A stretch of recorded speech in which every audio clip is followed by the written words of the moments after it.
जिनके पास fake followers है ना, वो ब्रांड जितने डरे हुए क्यों अपना फेक फॉलोअर्स हटाने के लिए, मुझे समझ नहीं आता।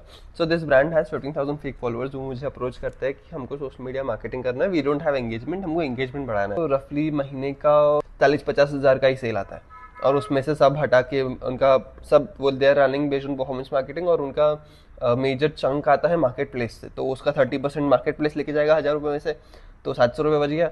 700 रुपये में से नहीं करके 10% तो एड्स का कॉस्ट आ जाएगा, मतलब 10% तो सिर्फ एजेंसी सर्विस फीस ले लेती है, 10-15%, और 10% पकड़ लो कि जो एड स्पेंड जो लगाएंगे उसका पैसा गया, तो 50 टका ही बचा। बाकी 50 टका में जो माल बेच रहे क्या कर रहे हैं क्या नहीं, हार्डली नेट नेट 10% अगर प्रॉफिट बन रहा है तो भी अच्छी बात है, but I don't think so वही बन रहा होगा। तो अभी तक तो कैश ही बर्न कर रहा है अल्टीमेटली। ये मैंने मेरे हैंड से यूनिट इकोनॉमिक्स लगाया, ब्रांड ने नहीं बताई सब कुछ भी, लेकिन performance marketing is not sustainable, specially जब आपके पीछे कोई ऑर्गेनिक ब्रांडिंग मार्केटिंग नहीं हो रहा है। They were doing marketing, but because इतने सारे फेक फॉलोअर्स हैं, देयर इज नो चांस कि वो कभी भी ऑर्गेनिकली अपने प्रोडक्ट सेल कर पाएंगे and performance marketing at any given point बंद कर पाएंगे या एटलीस्ट उसका वॉल्यूम कम कर पाएंगे, वहाँ पे स्पेंड कम कर पाएंगे।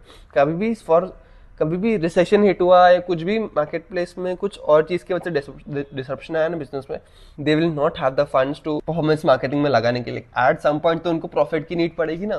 फेक फॉलोअर्स हटाओ and this is not useful. Engagement आपका ड्रॉप हो रहा है, एंगेजमेंट ड्रॉप होगा, रिटेंशन ड्रॉप होगा तो ऑडियंस नहीं आएगा, रियल ऑडियंस नहीं आएगा, सेल्स नहीं आएंगे। सेल्स नहीं आएगा तो बिजनेस कैसे करोगे भैया? बिजनेस करना है तो 10 साल का सोचो, 1 साल का नहीं।